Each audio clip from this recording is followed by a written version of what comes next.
Good evening. Welcome to Read Aloud 3, where it's you, me, and the Trinity reading in the Bible. And we are on the 2 Samuel chapter 23. This is subtitled David's Last Words. These are the last words of David.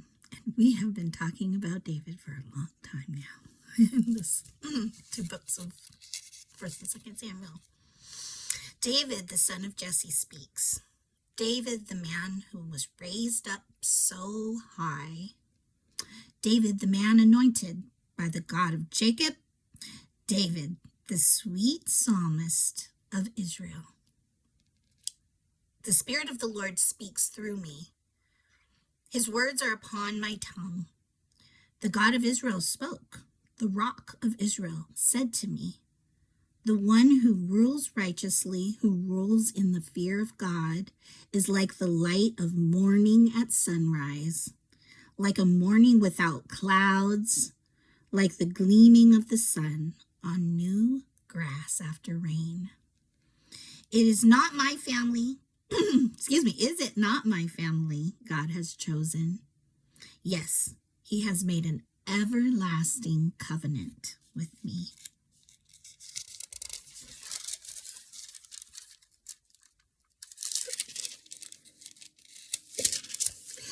His agreement is arranged and guaranteed in every detail.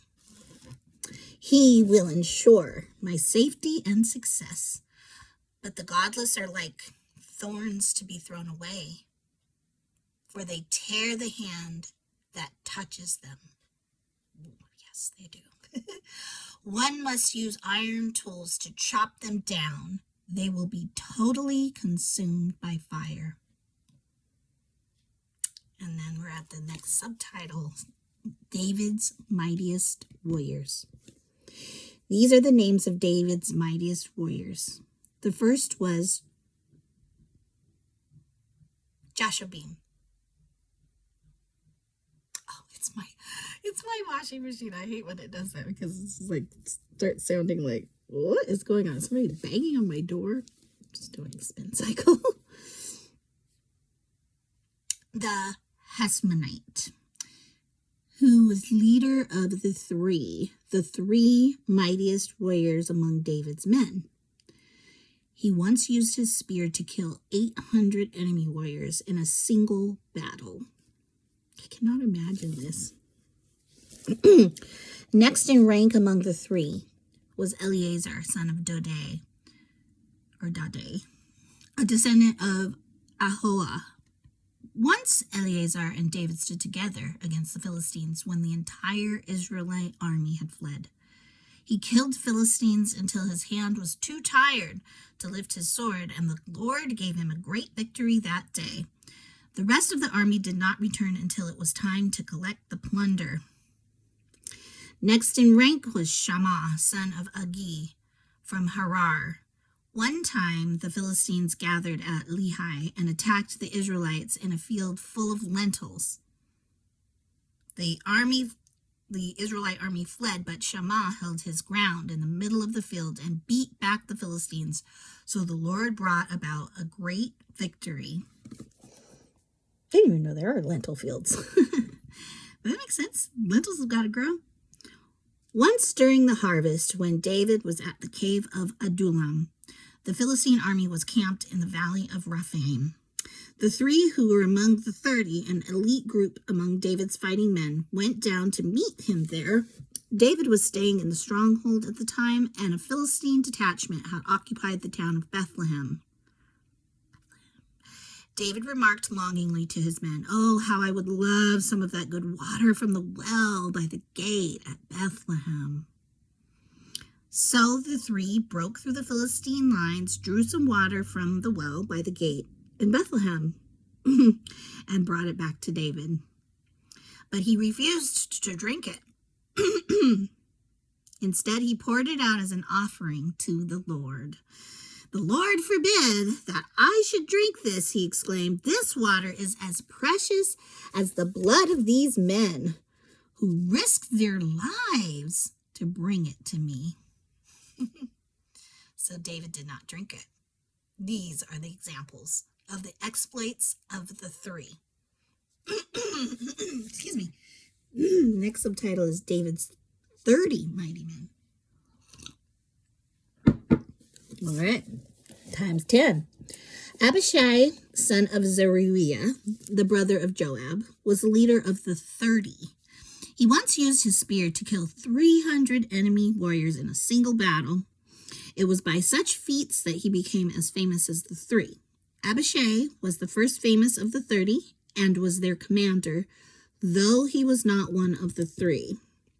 There was also Benaiah, son of Jehoiada, a valiant warrior from Kabzeel. He did many heroic deeds, which included killing 2 champions of Moab. Another time, on a snowy day, he chased a lion down into a pit and killed it. Once, chased the lion. Oh my gosh. I would have thought the lion was chasing you if you're going to kill a lion. Wow. Once armed only with a club, he killed a great Egyptian warrior who was armed with a spear. Benaiah wrenched the spear from the Egyptian's hand and killed him with it. Deeds like these made Benaiah as famous as the 3 mightiest warriors. He was more honored than the other members of the 30, though he was not one of the 3. And David made him captain of his bodyguard. Other members of the 30 included Asahel, Joab's brother, Elhanan, which makes sense. Joab was quite the warrior too, so his brother was up there. Elhanan, son of Dodo from Bethlehem, Shammah from Harad, Elika from Harad, Helez from Pelon, Ira, son of Ikesh from Tekoa, Abiezer from Anathoth, Sibbecai from Husha, Zalmon from Ahoah, Maharai from Netophah. Never any reason to be without an idea for a name. Just read through the book of these Old Testament books. Yeah.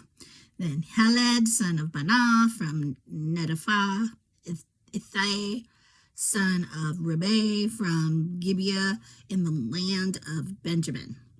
Benaiah from Pirathon, Hooray from Nahale Gash, Abi Albon from Arabah, Asmaveth from Baharim,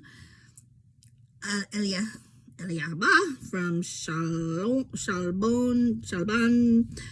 I feel like I'm speaking different language. The sons of Joshen, Jonathan, son of Shagi from Harar, Ahaim, son of Sharar from Harar.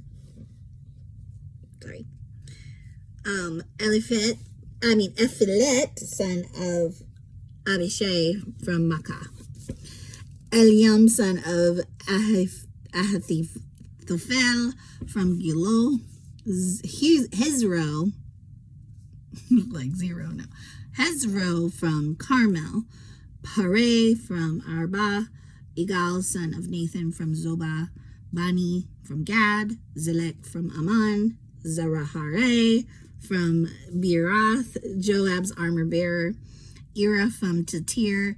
Gareb from Jatir. Uriah the Hittite. And with that, there were 37 in all.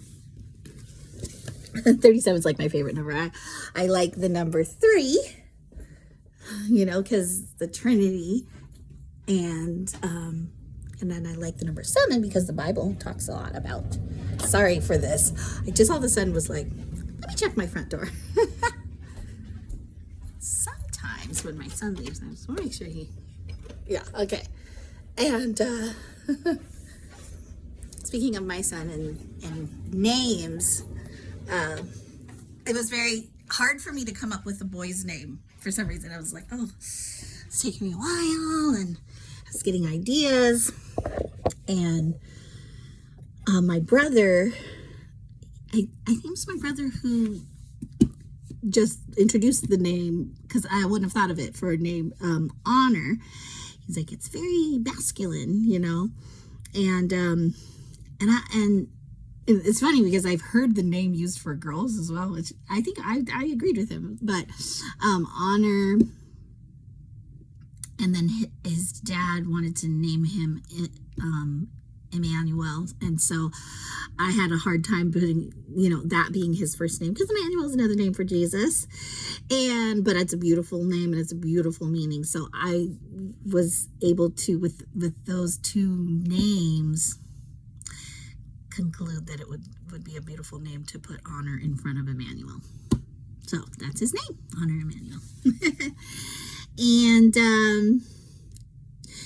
I just felt like that was the topic of today's. No, it was about the Warriors, but there were so many names for me to spit out.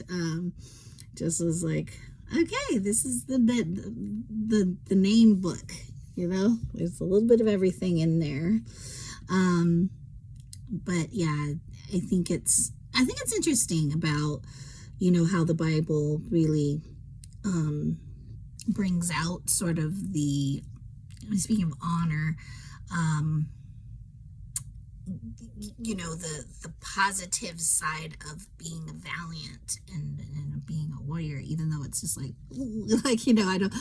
it's hard to imagine all these people's lives being taken, in battle. But, that's what warriors do. They go into battle, and, I guess they kind of know what the outcomes can be when they sign up. But I just think I do think it's interesting. But I also think, just how David was such a strong warrior, and this being the chapter of his last words in there, he was also very sensitive and honoring, so I think that's pretty, that came out in this chapter as well. And he was like, oh, how could these men have risked their lives for me? I'm not just gonna this is too precious to drink, right? So I thought that was pretty comical as well, It's like, that water, that would be so good. Oh, but no, can't drink it. You guys risked your lives for me. So with that, I hope that you have a good night. And, I just think that relational thing is sweet, when somebody will risk their life for someone else, it's that I think that is pointed out in scripture somewhere, where it says, there's no greater love than this, that someone would lay down their life, right? And so we know that was the way that God showed his greatest act of love. I wouldn't say greatest act, because he's always acting in love and he is love, but that he demonstrated in a way that was actually the thing that was actually required, and that he did to show that he wanted us to be in relationship and reconciled to him. So with that, I will say good night, and happy Saturday night, the end of the week. Look forward to tomorrow being Sunday and the beginning of a week, so that I can try again to make it a full one every day with you. See you then. Bye.